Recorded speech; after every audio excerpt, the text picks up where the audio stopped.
Okay friends, today I have brought 30 multiple choice questions of communication. These questions have been taken from previous year NET examinations. So today we will start to study and know the answers of such questions. So let us start.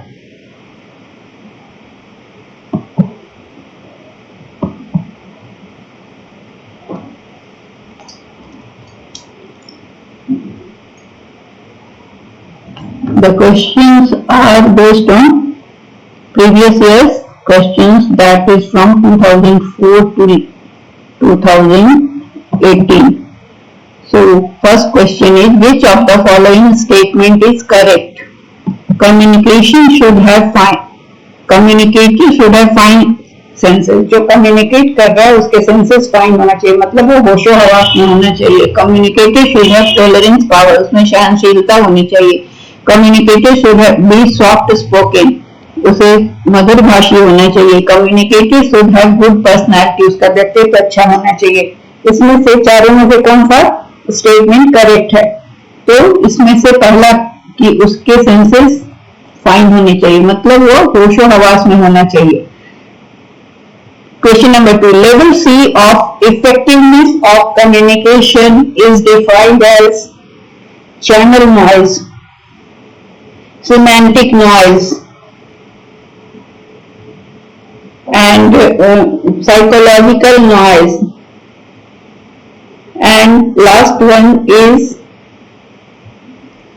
cultural noise. So you have to answer कि level C का जो communication की प्रभावशीलता है वो किस तरह से डिफाइन होती है. तो आपको ये बताना है, क्या ये चैनल नॉइज है या सिमेंटिक नॉइज है या साइकोलॉजिकल नॉइज या कल्चरल नॉइज है. तो ये पहले हमें ये जानना है कि लेवल सी क्या है. ये लेवल सी है जो कि हम कहते हैं सर्टिफिकेशन इन लेवल सी एक प्रोफेशनल ब्रांडिंग है, ठीक है. तो इसमें ये सी सूट भी कहलाता है, इसमें high ranking executive titles use होता है. तो इसमें हमें ये इसका आंसर देना है कि इसका कम्युनिकेशन को हम किस तरह से डिफाइन करते हैं. तो इसको हम डिफाइन करते हैं चैनल नॉइज की तरह. चैनल नॉइज क्या होता है? तो चैनल नॉइज एक ट्रांसमिशन में जो मीडियम होता है, चैनल ए जो होता है वो सेंडर का और रिसीवर का, सेंडर मीडियम का चैनल होता है, जिस मीडियम से भेजा जा रहा है वो ए चैनल होता है और सेंडर और रिसीवर का चैनल बी होता है. तो ये कहता है कि ट्रांसमिशन में जो इंटरप्शन होता है उसे हम चैनल नॉइज कहते हैं. तो इफेक्टिवनेस जो होता है संचार का, जो कम्युनिकेशन का इफेक्टिवनेस होता है वो चैनल नॉइज से प्रभावित होता है. इसके बाद हम इसको भी जानेंगे कि सिमेंटिक नॉइज क्या होता है. कहीं इसके बारे में पूछ दिया जाए तो आप आंसर दे पाए. तो channel noise refers to the influence on effective communication that influences the interpretation of communications. इसमें क्या हो गया, जो इंटरप्शन हो गया ट्रांसमिशन के दौरान, तो जिस मीडियम चैनल जो हुआ वो कहलाता है ए और बाकी सेंडर और रिसीवर का चैनल को हम बी कहते हैं. सिमेंटिक चैनल नॉइज क्या होता है? आंसर हमारा चैनल नॉइज है, लेकिन we have to know semantic, psychological and cultural all type of noise. तो सिमेंटिक नॉइज क्या है? एक डिस्टॉर्शन होता है, डिस्टर्बेंस होता है, जो कि मैसेज के ट्रांसमिशन में जो डिस्टर्बेंस होता है, जो इंटरफेयर करता है मैसेज के इंटरप्रिटेशन में. क्यों? क्योंकि शब्द ऐसे बोल जाते हैं जो द्विअर्थी होते हैं या सिंबल होते हैं जिसको सही से पढ़ा नहीं जा सकता है. तो ये जो सिमेंटिक नॉइज होता है ये एनकोडिंग और डिकोडिंग से संबंधित होता है. मीनिंग किसी भी जो शब्द भेजेगा उसके या सिंबल भेजेगा उसकी एनकोडिंग भेजने वाले और जो रिसीवर है डिकोड कर रहा है उसमें जो दिक्कत आती है या डिस्टर्बेंस होता है उसे सिमेंटिक नॉइज कहते हैं. साइकोलॉजिकल नॉइज क्या है? वह इंटरफेरेंस है, जबकि आप ये माइंड का इंटरफेरेंस या इंटरप्शन है कि आप कहीं और सोचते रहते हैं या आप कुछ कम्युनिकेशन में जो आपका डिस्ट्रैक्शंस जो हो जाता है आपके इंटरनल थॉट से, उसे हम साइकोलॉजिकल नॉइज कहते हैं. कम्युनिकेशन में सारी चीजें नॉइज के रूप में जानी जा रही हैं. आपका मेंटल डिस्टर्बेंस है, that is also psychological noise. Cultural noise क्या है कि डिफरेंट कल्चर के लोग के बीच में जब क्लियर बात नहीं हो पाती तो उसे हम कल्चरल नॉइज कहते हैं, ठीक है। और सोर्स नॉइज क्या होता है, जो कि एक्सटर्नल सोर्स से जहां से आवाज आ रही है या एटमॉस्फेयर में जो डिस्टर्बेंस हो रहा है उसे हम सोर्स नॉइज कहते हैं, ठीक है। अगला क्वेश्चन है हमारा,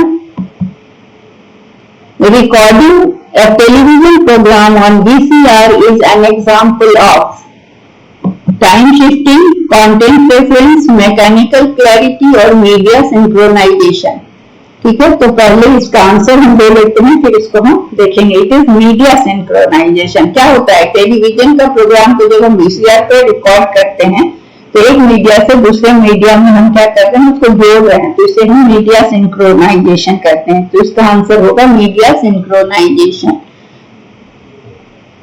इसका हम देख लें, इसका एक्सप्लेनेशन भी है क्या।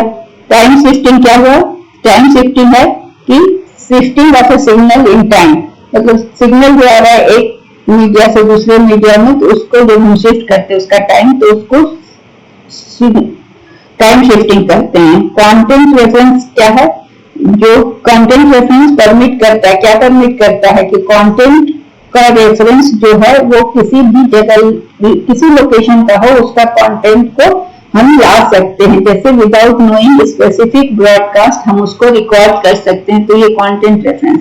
और मीडिया सिंक्रोनाइजेशन तो हम बता दिए कि जब मीडिया ऑब्जेक्ट के बीच में जब रिलेशन होता है और जब हम उसको एक मीडिया से दूसरे मीडिया में जब सिंक्रोनाइज करते हैं और उसको जोड़ते हैं तो उसे मीडिया सिंक्रोनाइजेशन कहते हैं। A good communicator is one who offers to his audience plentiful of information, good amount of statistics, concise proof और repetition of fact। एक सही कम्युनिकेटर या संचारकर्ता कौन है, जो अपने श्रोताओं को बहुत सारा इंफॉर्मेशन देता है, सूचनाएं देता है, या बहुत सारे आंकड़े देता है, या एक कंसाइज प्रूफ देता है, या फैक्ट को रिपीट करता है। तो एक गुड कम्युनिकेटर वही होगा कम्युनिकेटर जो कि बहुत सारा इंफॉर्मेशन देता है, ठीक है। तो इसका आंसर होगा प्लेंटीफुल ऑफ इंफॉर्मेशन। अगला क्वेश्चन पे हम लोग चलते हैं।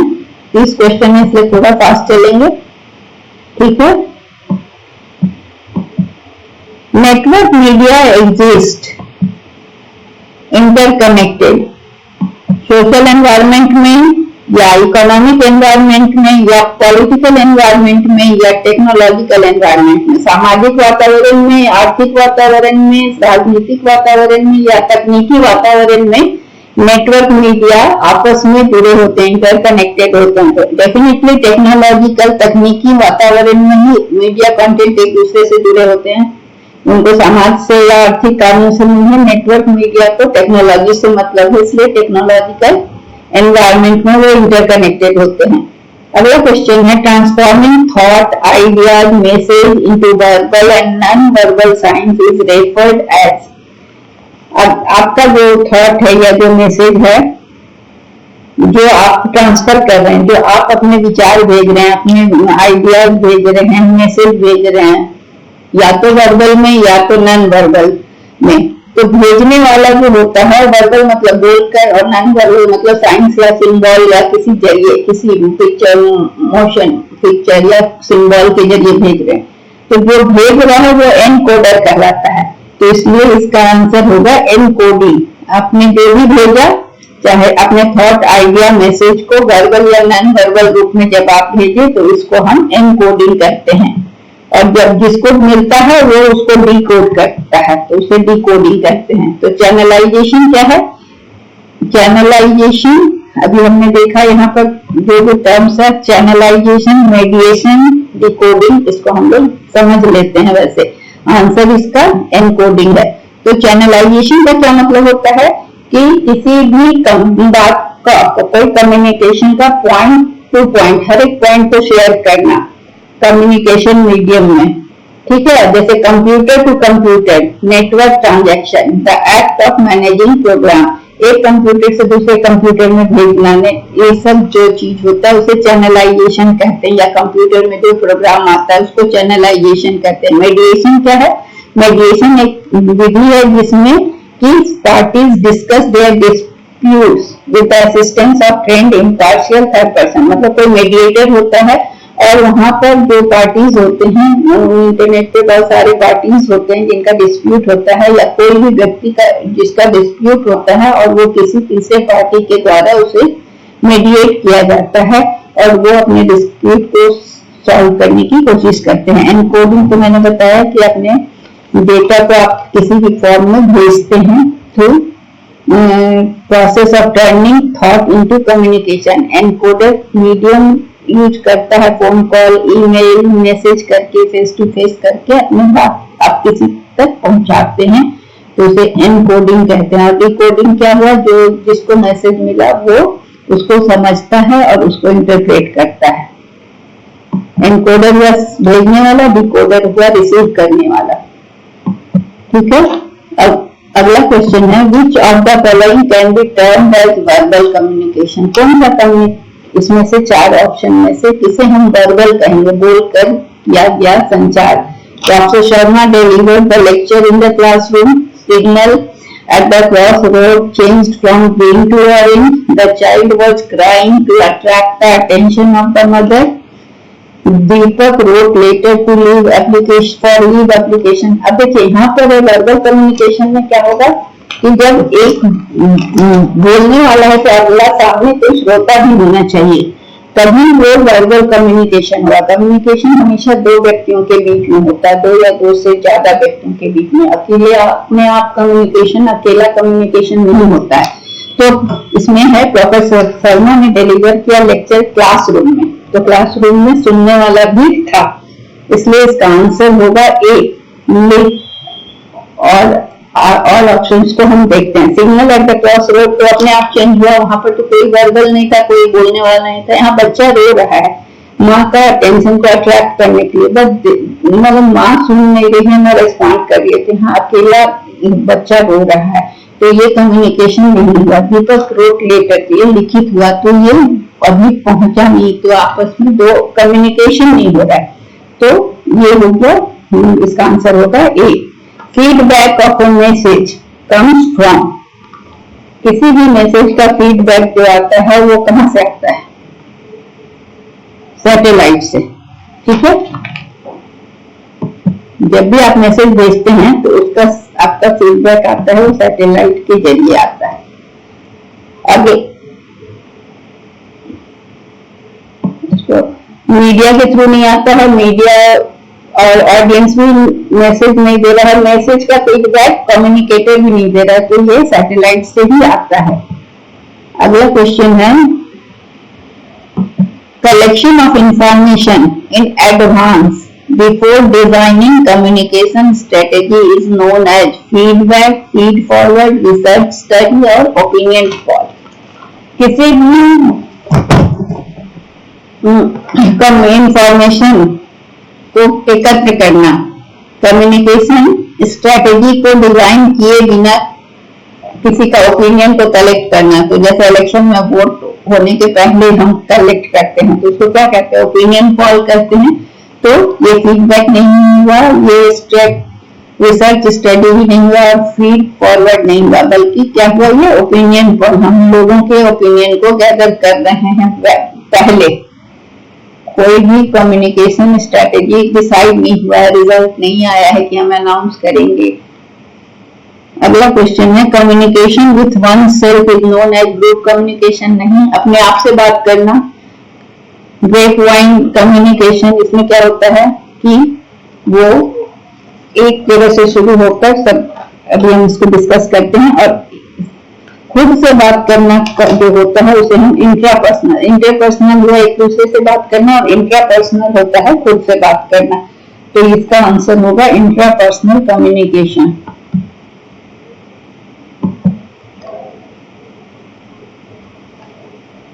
ग्रेप वाइन कम्युनिकेशन मुझे बताना था, तो ग्रेप वाइन कम्युनिकेशन क्या होता है?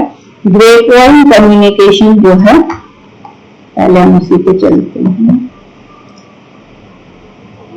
ये है कि इनफॉर्मल कम्युनिकेशन होता है, जो कि इंटरनल भी होता है और एक्सटर्नल भी होता है। वहां पर क्या है कि ये वेव पॉइंट कम्युनिकेशन, जिसको हम कह सकते हैं ऑफिस का गॉसिप या इस तरह की चीजें जो होती है, वहां पर ये है कि एक बिना एक अनौपचारिक इनफॉर्मल कम्युनिकेशन होता है ये, और इसमें कोई भी स्ट्रक्चर नहीं है, कोई इंस्ट्रक्शन नहीं है। और ये ग्रे पॉइंट कम्युनिकेशन ऐसा कहा जा सकता है कि यह अनऑफिशियल कम्युनिकेशन है, जो कि ऑर्गेनाइजेशन के अंदर चलता है। और सपोज कि आप कहीं लंच मीटिंग में हैं या लंच कर रहे हैं और उस समय कोई बात कही, ये बात फैलते फैलते सब लोगों तक चली जाती है, लेकिन फिर भी यह अनऑफिशियल होता है, ये इनफॉर्मल होता है। इसमें क्या होता है कि आप अपने टीम मेंबर के साथ बात कर लिए और ये बात सब इम्प्लॉय उस रैंक के जितने हैं उन तक ये बात चली गई, तो इसे हम ग्रे पॉइंट कम्युनिकेशन कहते हैं। इसे गॉसिप चेन भी कहा जाता है कि एक पर्सन से दूसरे पर्सन तक ये बात चली जाती है, और ये इंफॉर्मेशन जो शेयर हो रहा है एक दूसरे के बीच, ये रैंडम होता है, इसका कोई पर्पस नहीं होता है, और ये पूरे ग्रुप तक चला जाता है। ठीक है। और इंटरपर्सनल हुआ एक दूसरे से बात करना, और इंट्रापर्सनल हुआ खुद से बात करना। ऑल इंडिया रेडियो जो है 1936 के पहले इसे किस नाम से जाना जाता था? तो इसे ब्रॉडकास्टिंग सर्विस ऑफ इंडिया के नाम से जाना जाता था। ठीक है। और 1997 में 23 नवंबर न्यू दिल्ली में इसका नाम बदल के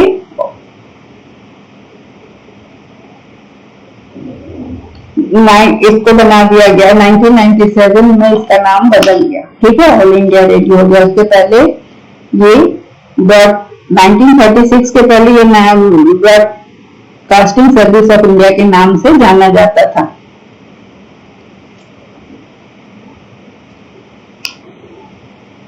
ठीक है। अगला है Prasar Bharati, broadcasting service of India के नाम से जाना जाता था। ये प्रसार भारती के बारे में बताना था जो 1997 में है। ये मतलब ऑल इंडिया रेडियो को 1936 के पहले ब्रॉडकास्टिंग सर्विस ऑफ इंडिया कहा जाता था। अगला क्वेश्चन है Prasar Bharati was launched in the year 1997 में। 1997 में ये लॉन्च किया गया था। कब? 23 नवंबर और न्यू दिल्ली में।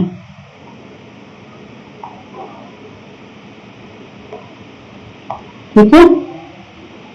अगला क्वेश्चन है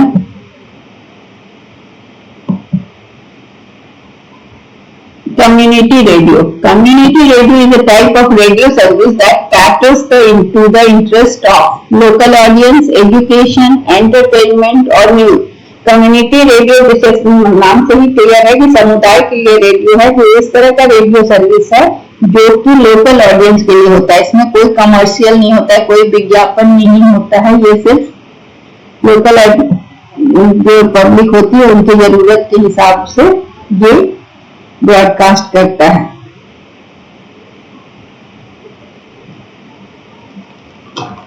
ठीक है।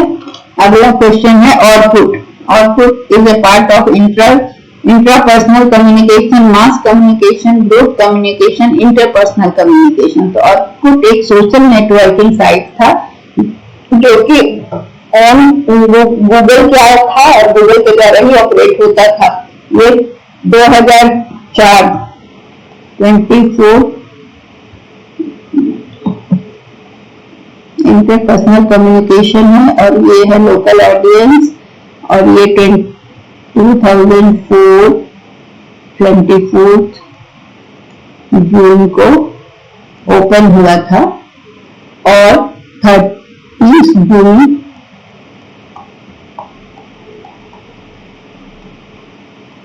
2014 को इसे खत्म कर दिया गया। ठीक है। ये गूगल के द्वारा ऑपरेटेड था और ओन था। ठीक है। और ये आपसी बातचीत के लिए एक सोशल नेटवर्किंग साइट था। Which of the following telephonic conferencing with radio Telephonic conferencing with radio links is very popular throughout the world. तो ये क्या है, सबसे ज्यादा तो वीडियो कॉन्फ्रेंस, हम देखें ना सब जगह वीडियो कॉन्फ्रेंस होता रहता है। वीडियो कॉन्फ्रेंस को रेडियो से लिंक करता है और telephonic conference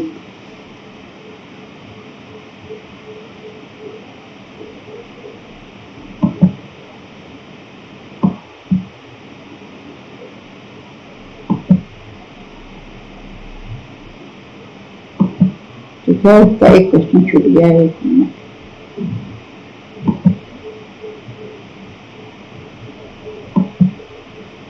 The main objective of FM station in radio is क्या है? FM स्टेशन, FM रेडियो सुनते हैं, उसका मेन इंटरेस्ट या मेन ऑब्जेक्टिव क्या है?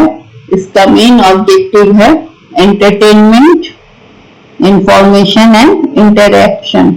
FM रेडियो में एंटरटेनमेंट भी होता है, इसके अलावा सूचनाएं भी मिलती है और आप इंटरैक्ट भी कर सकते हो उसके रेडियो जॉकीज के साथ। ठीक है, अगला है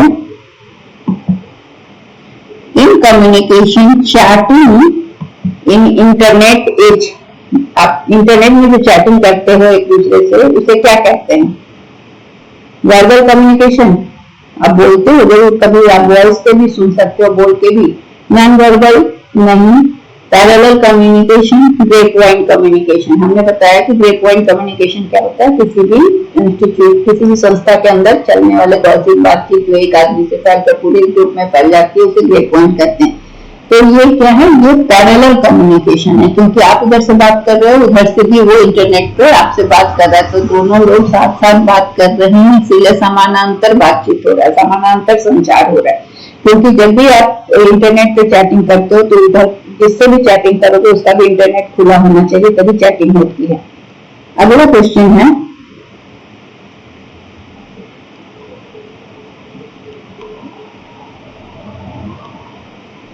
chronological order of non verbal communication. Non verbal में क्या होता है कि हम बोलते नहीं हैं, हम इशारों से, सिंबल से, कोड से, कलर से बात करते हैं।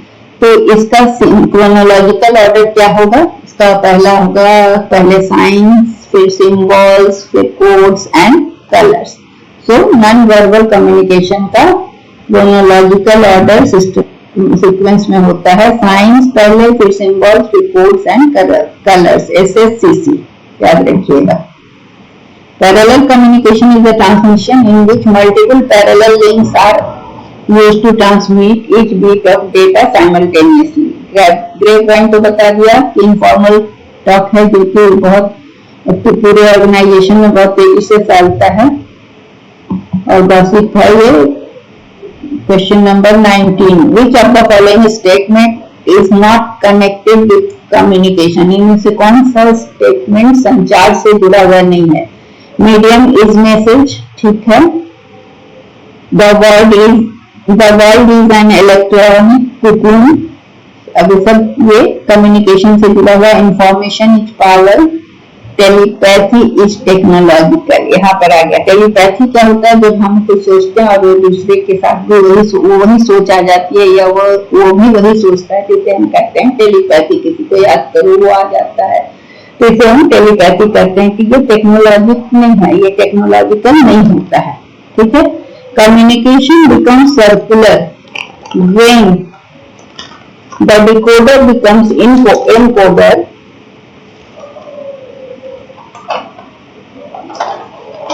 the feedback is absent, the source is incredible or channel is clear। नहीं, कम्युनिकेशन सर्कुलर तभी होता है जब आप डिकोडर है वो इनकोडर बन जाता है। सपोज मैंने आपको मैसेज दिया, ठीक है, आपको मैसेज पहुंचा, आपने डिकोड किया और फिर आपने मुझे मैसेज किया, तो वहां पर क्या हो गया कि हम जब मैं भेजी तो मैं एनकोडर थी और आप डिकोडर थे। जब आपने उसको फिर भेजा मेरे पास, आप एनकोडर बन गया, मैं डिकोडर हो गई। तो यहाँ पर क्या हुआ? सर्कल हो गया ना, सर्कुलर हो गया। मैंने भेजा आपको, आपने भेजा मुझको, तो इसलिए इसे इसका आंसर होगा कि डिकोडर जब एनकोडर बन जाता है, डिकोडर कौन हुआ, जो मैसेज रिसीव करता है, जैसे आप रिसीव कर रहे हैं तो आप डिकोडर है, आपने डिकोड किया, रिसीव किया, जो मैंने भेजा वो आपने समझा, फिर आपने उसे वापस मुझे भेजा, ठीक है। तो मुझे भेजा तो आपने जो भेजा उसे मैंने पढ़ा, मैंने समझा, तो मैं वहां पे डिकोडर हो गई और आपने भेजा इसलिए आप एनकोडर हो गए। तो यहाँ पर क्या हुआ, एक सर्कुलर कम्युनिकेशन हो गया। तो इसका आंसर होगा A. Circular discussion is conducted in a circular manner. मैंने समझा दिया इसलिए इसको मैं आगे बढ़ रही हूँ, तो बहुत टाइम लग जाएगा। Assertion: for effective classroom communication, it is desirable to use projection technology. Using projection technology facilitates extensive coverage of course content. मतलब क्या है कि क्लासरूम का टीचिंग जो है, कम्युनिकेशन जो चल रहा है उसको इफेक्टिव बनाने के लिए प्रोजेक्टर का यूज करके, पिक्चर दिखा के या उसका मतलब स्लाइड्स दिखा के क्लासरूम के कम्युनिकेशन को इफेक्टिव किया जा सकता है। इसका रीजन क्या है, using the projection technology facilitates extensive coverage of course content. तो ये यहाँ पर क्या है कि दोनों सही है, ए और R is true and A is the R is the correct explanation, ठीक है।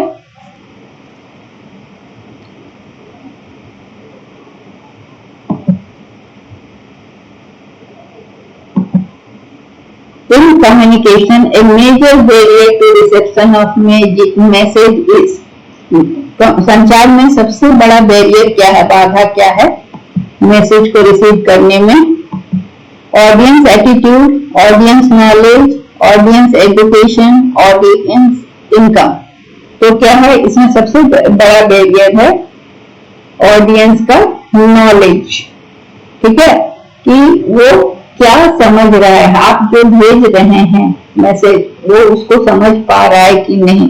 तो अगर उसको उतना ज्ञान नहीं है तो वो उसको सही मतलब डिकोड नहीं कर पाएगा। Didactic communication, didactic communication is interpersonal, organisational और रिलेशनल। इसका आंसर बताइए। Didactic communication, audience attitude, the receiver may have anxiety, the receiver may have expectation, receiver may have preoccupied, or he may have physical disabilities. Directive communication क्या होता है कि जब आप कुछ भी लिखते हैं या बोलते हैं तो मेन एम क्या है कि एडुकेट, अपने ऑडियंस को एडुकेट करना, ठीक है। तो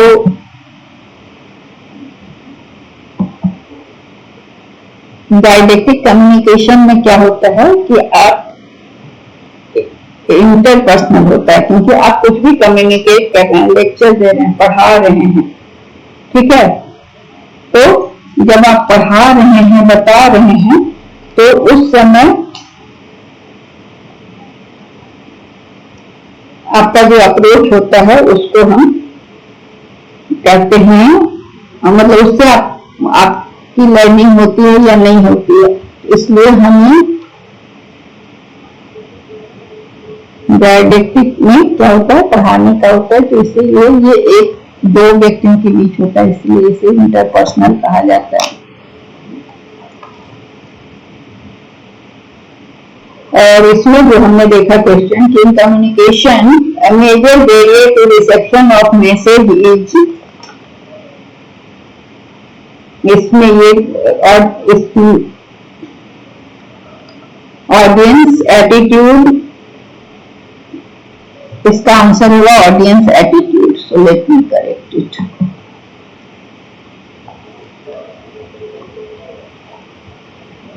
और इसका है इंटरपर्सनल। ऑडियंस एटीट्यूड में क्या होता है कि उसका रवैया कैसा है, ऑडियंस का रवैया, तो उसको एंजाइटी होगा तो आपकी बात को सुनेगा नहीं, या वो ज्यादा एक्सपेक्ट कर रहा होगा तो उसे अच्छा नहीं लगेगा, या फिर उसको वो उसके कुछ शारीरिक परेशानियां होंगी जिससे कि वो प्री ऑक्यूपाइड होगा, तो आपकी बात को ध्यान से सुन नहीं रहा होगा। तो इसलिए मेजर बैरियर है मैसेज को रिसीव करने में। जब आपका ध्यान नहीं होता तो आप किसी चीज को सुनते नहीं है, तो इसलिए ऑडियंस का जो एटीट्यूड होता है वो ज्यादा बड़ा बैरियर होता है। और डायलेक्टिक कम्युनिकेशन में क्या है कि आप लेक्चर दे रहे हैं, आप पढ़ा रहे हैं, तो ये कम्युनिकेशन क्या हुआ, आप पढ़ा रहे हैं, कोई सुन रहा है, तो ये दो व्यक्तियों के बीच में होता है या एक व्यक्ति और एक समूह के बीच में होता है, इसलिए इसे हम इंटरपर्सनल कहते हैं। नेक्स्ट है 23 हो गया, हमारे पास 30 क्वेश्चंस हैं जिसको हम एक एक करके देख रहे हैं। इन कम्युनिकेशन लैंग्वेज, संचार में लैंग्वेज क्या है, non verbal code, verbal code, symbolic code और आइकनिक कोड। तो ये है वर्बल कोड। जब भी हम बात करते हैं तो ये वर्बल कोड होता है, क्यों, क्योंकि लैंग्वेज में हम एक्सप्रेस करते हैं और ट्रांसफर करते हैं अपने आइडियाज को, तो लैंग्वेज ही मीडियम होता है जिससे कि हम अपने आप को, अपनी बातों को आप तक या दूसरे तक पहुंचाते हैं, इसलिए लैंग्वेज इज वर्बल कोड। अब अगला क्वेश्चन है identify the correct sequence of the following. इसमें से करेक्ट सीक्वेंस क्या है, तो सोर्स, चैनल, मैसेज, रिसीवर। तो सोर्स का है, फिर चैनल है, फिर मैसेज है, फिर रिसीवर है, ठीक है।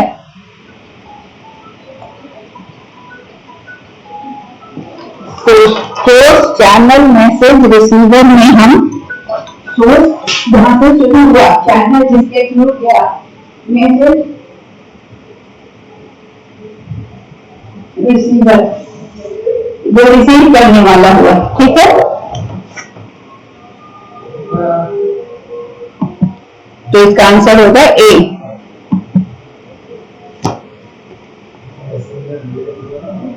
वर्बल कोड मैंने बता दिया था कि जो फीलिंग, आइडिया, कंसर्न जो भी बोला है। आइकनिक कोड में कूपन कोड होता है, और कूपन कोड का मतलब क्या हुआ, कोई चीज आपको कोड मिला हुआ है तो वो आइकनिक कोड हो गया जिसको आप बन जाते हैं या कुछ भी यूज करते हैं। सिंबॉलिक कोड क्या हुआ कि characters action show how the character is feeling, तो वो बीनीथ द सरफेस होता है, वो आपको दिखता नहीं है, इसीलिए हमने वहां वर्बल कोड को लिया।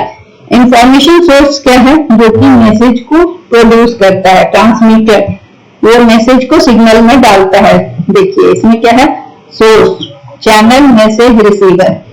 तो इंफॉर्मेशन सोर्स है जो कि मैसेज प्रोड्यूस किया, ट्रांसमीटर है जो कि मैसेज को सिग्नल में डाला, चैनल क्या है, सिग्नल एडाप्टेड फॉर ट्रांसमिशन, और रिसीवर है जो कि मैसेज को डिकोड करता है। इसलिए पहले सोर्स हुआ, फिर चैनल हुआ, फिर मैसेज हुआ, फिर डिकोड।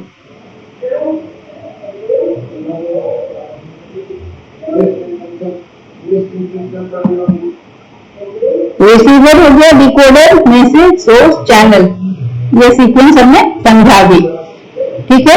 अब इसको आप देखेंगे दोबारा से तो और क्लियर होगा। अब information function of mass communication is described as, अब कोई भी इंफॉर्मेशन जब मास कम्युनिकेशन में किस डाला जाता है तो उसको क्या कहते हैं, डिफ्यूजन, पब्लिसिटी, सर्वेलांस और डाइवर्जन। तो इसको हम समझते हैं पहले।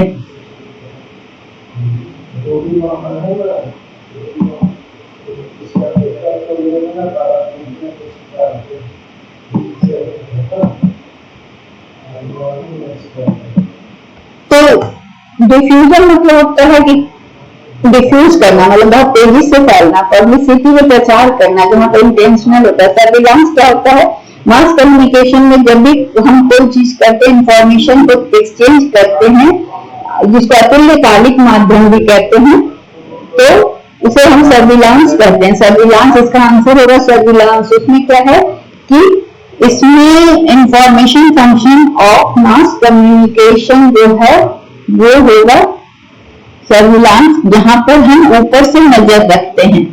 सर्विलांस का मतलब है मास कम्युनिकेशन में जब हमने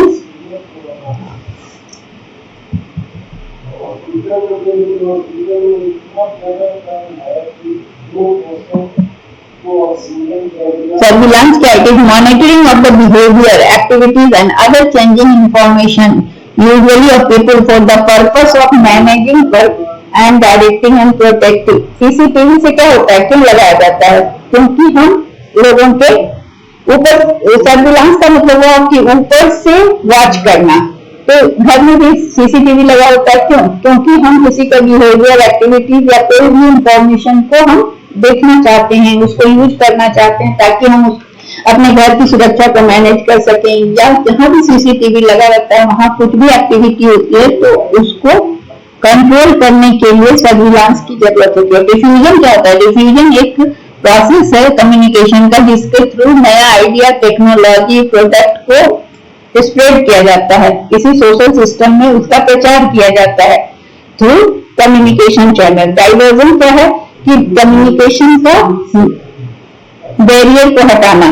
तो अब हमें क्वेश्चन में क्या है उसको समझना है। क्वेश्चन में कि information function of mass communication is described as surveillance. Mass communication का क्या है कि वो जो भी इंफॉर्मेशन देता है उसका क्या है कि वो सब पर नजर रखता है और सब जगह से सूचना हमें मिलती है, तो इसे हम सर्विलांस कहते हैं। तो इसका आंसर होगा सर्विलांस, मतलब ऊपर से कंट्रोल करना, या ऊपर से कंट्रोल तो नहीं, ऊपर से नजर रखना सब चीज पर। तो मास कम्युनिकेशन का काम यही है कि सब घटनाओं पे नजर रखना, वर्ल्ड की सारी घटनाओं को, और उसे पब्लिक के सामने लाना सूचना को। मास कम्युनिकेशन में आता है न्यूज़पेपर, रेडियो, ये सारी चीजें आती है। तो इनका काम है कि सभी विश्व की सभी घटनाओं पर नजर रख के उन्हें सूचना के रूप में प्रेजेंट करना। An example of asynchronous medium.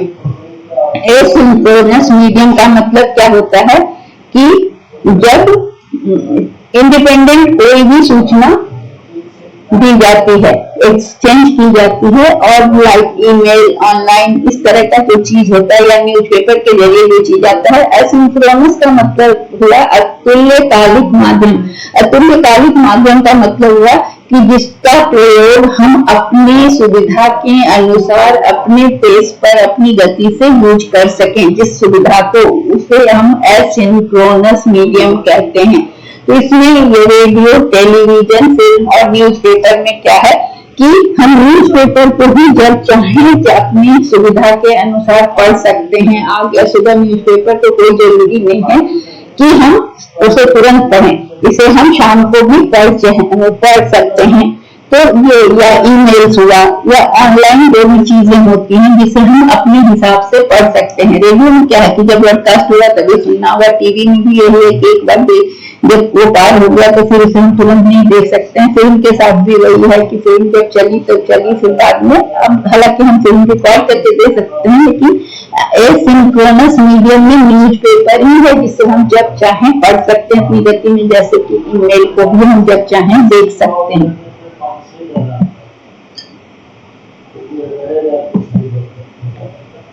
तो इसमें क्या है, एसिंक्रोनस मीडियम ऐसा हुआ कि जैसे टीवी पे प्रोग्राम चल रहा है तो हमें भी बैठना होगा, वैसे प्रोग्राम हो रहा है। न्यूज़पेपर में ऐसा नहीं कि दोनों पार्टी एक साथ प्रेजेंट रहे, या ईमेल में भी नहीं कि जब मेल आया तो हम भी रहे वो भी रहे, ऐसा जरूरत नहीं। किसी ने मेल कर दिया तो उसको हम बाद में भी पढ़ सकते हैं। In communication connotative words. Connotative words क्या होता है? कॉनोटेटिव मतलब रूढ़ शब्द जिसको हम कहते हैं, वो क्या होता है? वो कल्चरल होता है। कम्युनिकेशन में कॉनोटेटिव वर्ड्स जो भी होता है ना, वो कल्चरल शब्द होता है, जो कि उससे जुड़ा होता है, रूढ़ शब्द होता है, मतलब उस कल्चर का शब्द होता है, वो हर जगह नहीं पाया जाता है।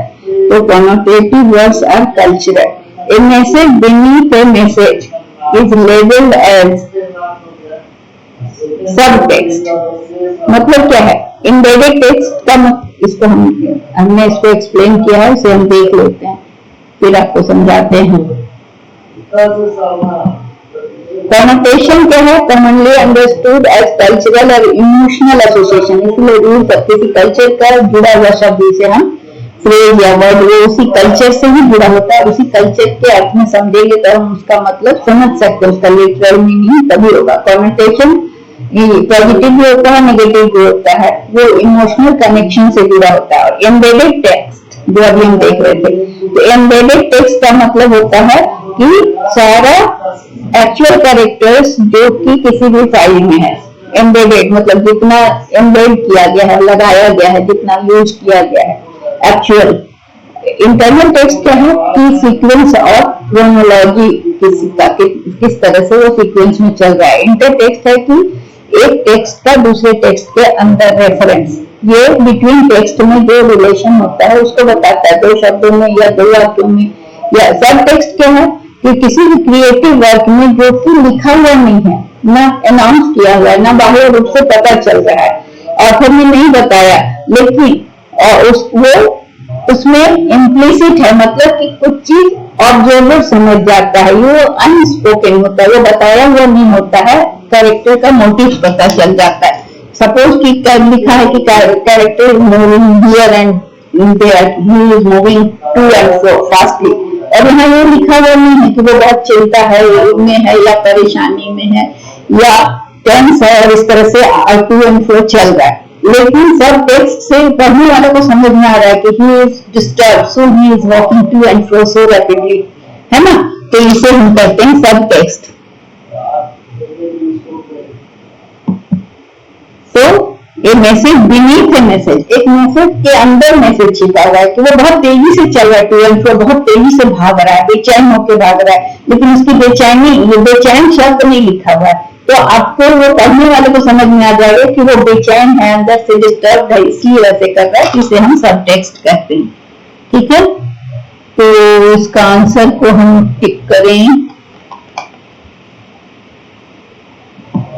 इसमें है कल्चरल, ये कल्चर से जुड़ा हुआ कम्युनिकेशन में कॉनोटेटिव वर्ड होता है जो उस कल्चर के इमोशंस को डिस्क्राइब करता है। और मैसेज बीनीथ है, मैसेज इज सब टेक्स्ट, जो कि ऑथर एक्सप्लेन नहीं करता है, जो रीडर को पता चलता है पढ़ने से।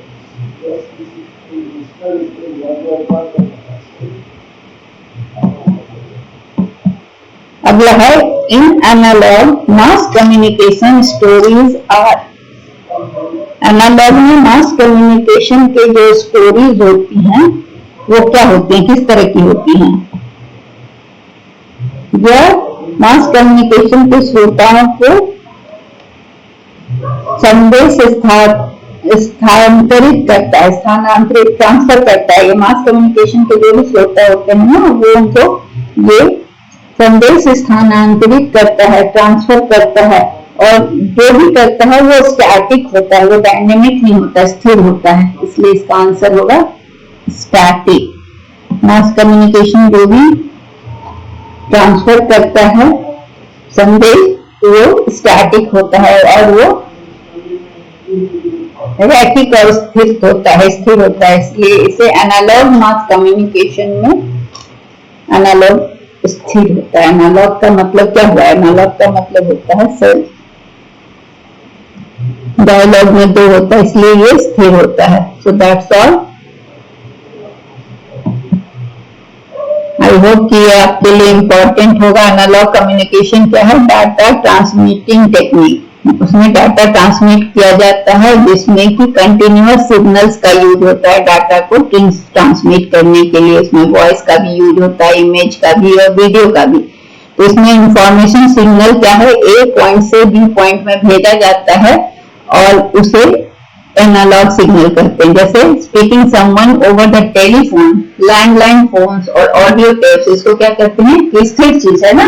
टेलीफोन भी स्थिर है, लैंडलाइन भी स्थिर है, ऑडियो टेप भी या वीसीआर भी है। तो किसी को बात कर रहे हैं टेलीफोन से तो वो स्थिर है और वो मूव नहीं कर रहा है। लैंडलाइन फोन स्थिर है, ठीक है। मोबाइल फोन की बात यहाँ नहीं हो रही है। और एक्सप्लोरेटरी का मतलब होता है कि वैसे लोगों से बात करना जैसे people with communication disorders to create own source, transmitter, channel, receiver, ये तो हम लोग देख चुके थे। तो ठीक है, एनालॉगल में क्या हुआ कि दोनों स्थिर होते हैं। इंफॉर्मेशन एक सिग्नल से फ्रॉम ए पॉइंट से बी पॉइंट में भेजा गया, वो स्टैटिक होता है। So that's all for today. Thank you very much.